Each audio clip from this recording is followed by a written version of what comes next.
ഞാനിവിടെ സോയാബീൻ വെച്ച് ഒരു ഐറ്റം ഉണ്ടാക്കാൻ പോവുകയാണ്.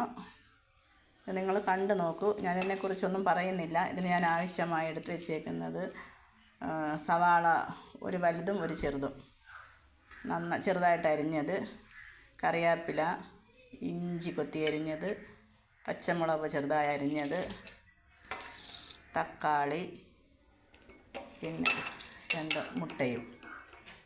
ഇനി നമുക്കിത് വയ്ക്കാം. സോയാബീൻ നമുക്ക് മിക്സിയിലിട്ട് ചെറുതായിട്ട് പൊടിക്കാം. ഇവിടെ സോയാബീൻ മിക്സിയിലിട്ട് അടിച്ച് വെച്ചിട്ടുണ്ട്. ഇത് നന്നായിട്ട് പിഴിഞ്ഞിട്ട് വേണം അടിച്ച് വയ്ക്കാൻ. ഇവിടെ ഞാൻ പാത്രം വെച്ചിട്ടുണ്ട്, ചൂടായി. അതിനകത്തേക്ക് കുറച്ച് എണ്ണ ഒഴിക്കാം. എണ്ണ ഒഴിച്ചു. ഇനി ഇതിനകത്തോട്ട് കടുകിടാം.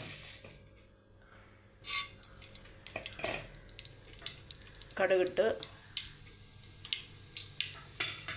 കടുക് പൊട്ടുന്നുണ്ട്.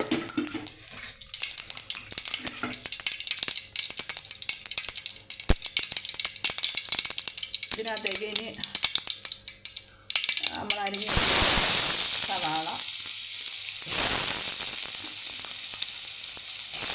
പച്ചമുളക്, ഇഞ്ചി, പച്ചമുളകെല്ലാം ഇതിൻ്റെ കൂട്ടത്തിലിടാം. ഉപ്പ് ഞാൻ ഇതിനകത്ത് കുറച്ചിട്ടിട്ടുണ്ട്. ഞാൻ ഒരു കയ്യിൽ മൊബൈലും പിടിച്ചിട്ടാണ് വീഡിയോ എടുക്കുന്നത്. അപ്പോൾ അതുകൊണ്ടാണ് ഉപ്പിടുന്നത് കാണിക്കാൻ പറ്റാഞ്ഞത്. ഉപ്പിട്ടിട്ടുണ്ട്. നന്നായിട്ട് ഒന്ന് ചുമന്ന് വരണം. അപ്പോഴത്തേക്ക് തക്കാളി ഇട്ട് കൊടുക്കണം. ഉള്ളി ഒന്ന് വാടിയിട്ടുണ്ട്. അതിലോട്ട് തക്കാളി ഇടാം. ചെറുതായി അരിയണം തക്കാളി ഇട്ട്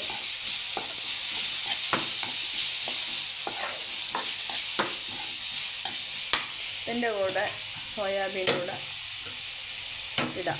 അതിന് മുമ്പ് നമുക്കിതിനകത്ത് അരപ്പ് പൊടികൾ ചേർക്കാം.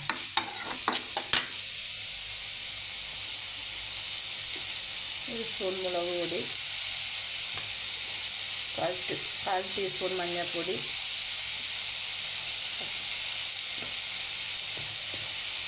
ഇട്ട് നന്നായിട്ട് ഒന്ന് വഴറ്റാം. കുരുമുളക് പൊടി,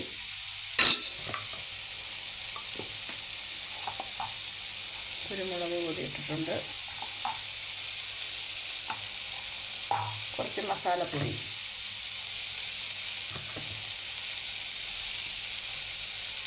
ഇട്ടിട്ടുണ്ട്. ഇനി നന്നായിട്ട് ഒന്ന് വഴറ്റാം. അതിനകത്ത് കുറച്ച് വെള്ളം കൂടെ ഒഴിച്ചു കൊടുക്കാം. കുറച്ച് വെള്ളം, തിളപ്പിച്ച വെള്ളമാണ് ഞാൻ ഒഴിക്കുന്നത്. വെള്ളം ഒന്ന് ഒഴിക്കാം. കുറച്ചുകൂടെ ഒഴിച്ചു കൊടുക്കാം.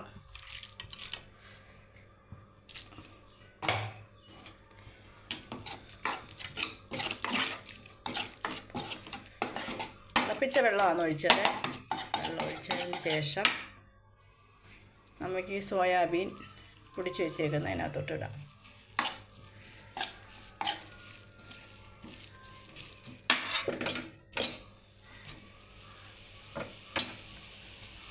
നന്നായിട്ട് ഇളക്കുക.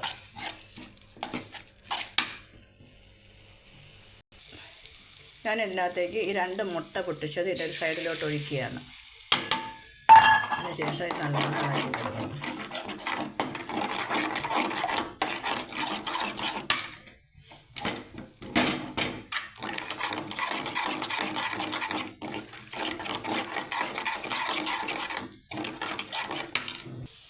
മുട്ട തോന്നിട്ടുണ്ട്. ഇതെല്ലാം കൂടെ ഇതിനകത്തോടുകൂടി യോജിപ്പിച്ച് നന്നായിട്ട് ഇളക്കിയെടുക്കണം. നല്ല ടേസ്റ്റാണ്, നല്ല രുചിയാണ്. നിങ്ങളിത് ഉണ്ടാക്കി നോക്കുക.